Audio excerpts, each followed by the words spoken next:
Les trois textes bibliques de ce dimanche 6 juillet 2025 sont tirés le premier du livre d'Ésaïe au chapitre 55, les versets 10 et 11, le second de l'épître aux Romains, chapitre 8, du verset 18 au verset 23, et le troisième de l'évangile selon Matthieu au chapitre 13, du verset 1 au verset 23. Le thème qui nous conduit dans notre méditation de ce jour est le suivant: reçois la parole vivante pour produire les fruits escomptés. Prions.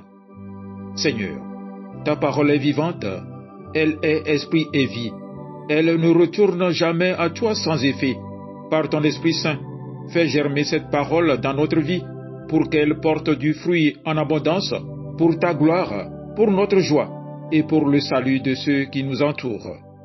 Amen. Ésaïe, chapitre 55, les versets 10 et 11. Comme la pluie et la neige descendent des cieux et n'y retournent pas sans avoir arrosé, fécondé la terre et fait germer les plantes, sans avoir donné de la semence au semeur et du pain à celui qui mange, ainsi en est-il de ma parole qui sort de ma bouche. Elle ne retourne point à moi sans effet, sans avoir exécuté ma volonté et accompli mes desseins. Amen. Romains chapitre 8, du verset 18 au verset 23.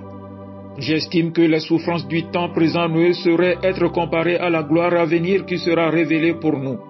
Aussi, la création a-t-elle avec un ardent désir la révélation des fils de Dieu, car la création a été soumise à la vanité, non de son gré, mais à cause de celui qui l'y a soumise, avec l'espérance qu'elle aussi sera affranchie de la servitude de la corruption, pour avoir part à la liberté de la gloire des enfants de Dieu.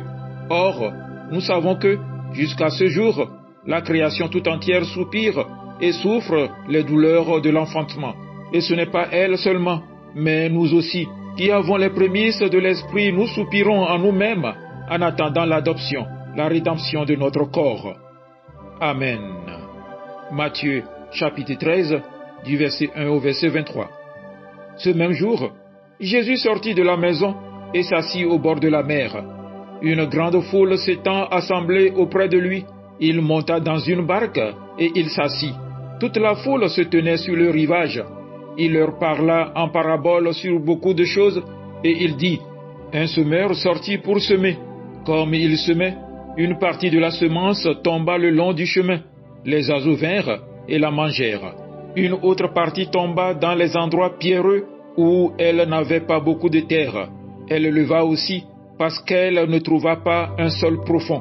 Mais quand le soleil parut, elle fut brûlée et sécha, faute de racines. Une autre partie tomba parmi les épines. Les épines montèrent et l'étouffèrent. Une autre partie tomba dans la bonne terre. Elle donna du fruit, et un grain en donne 100, un autre 60, un autre 30. Que celui qui a des oreilles pour entendre, entende.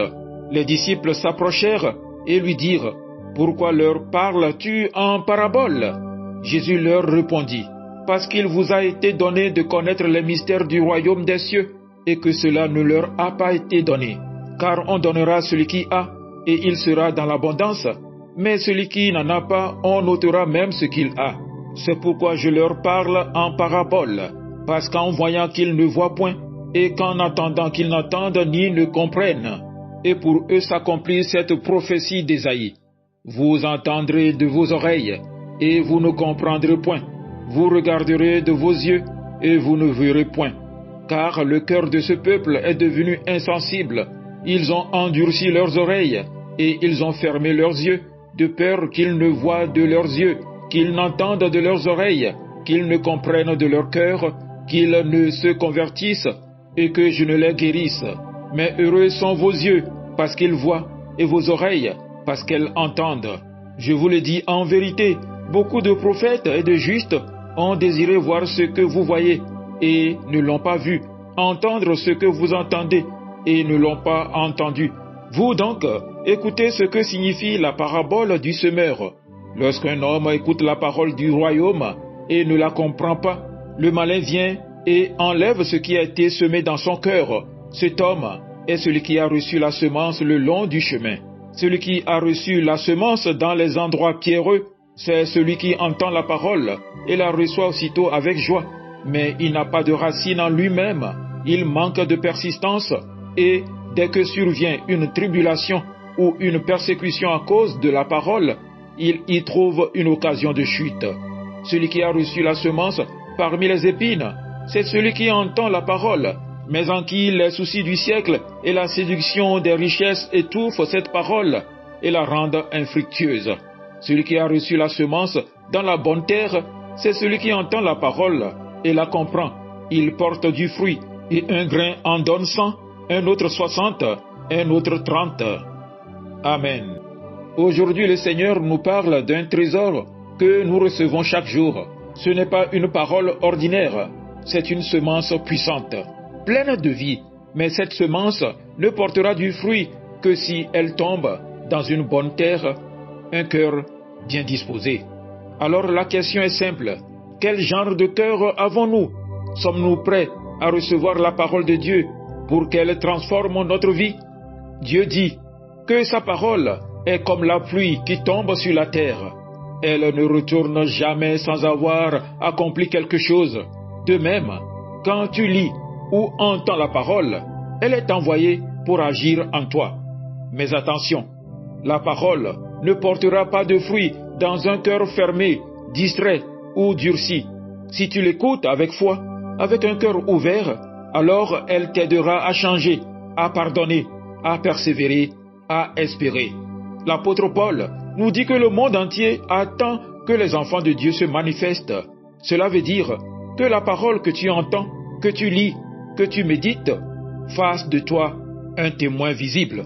Oui, les épreuves sont là, les souffrances aussi, mais en accueillant la parole de Dieu, tu vis avec espérance, tu n'es pas seul. Le Saint-Esprit travaille en toi. Ce que Dieu a commencé en toi par sa parole, il l'achèvera. Alors, Jésus raconte une parabole simple. Un semeur sort pour semer, mais la semence tombe sur différents types de sols.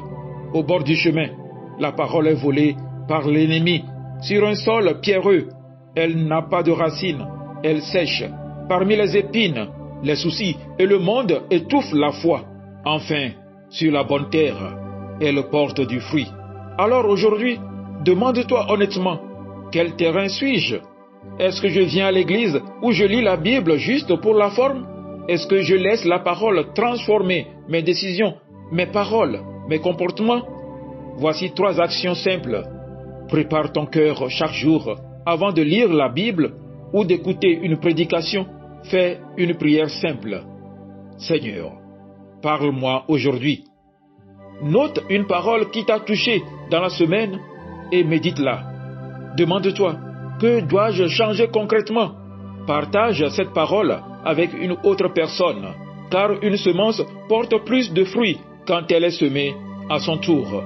Mon frère, ma sœur, l'obstacle n'est pas dans la semence.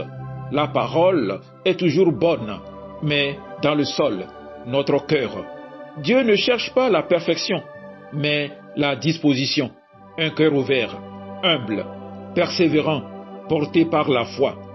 Mes frères et sœurs, la parole de Dieu est vivante, puissante, et elle produit ce que Dieu veut dans nos vies. Mais tout commence par un cœur bien disposé. Alors, ne laisse pas passer la parole sans qu'elle te transforme. Reçois-la, médite-la, vis-la, et tu verras les fruits dans ta vie, dans ta famille, dans ton entourage. Amen. Excellente journée dominicale à vous tous.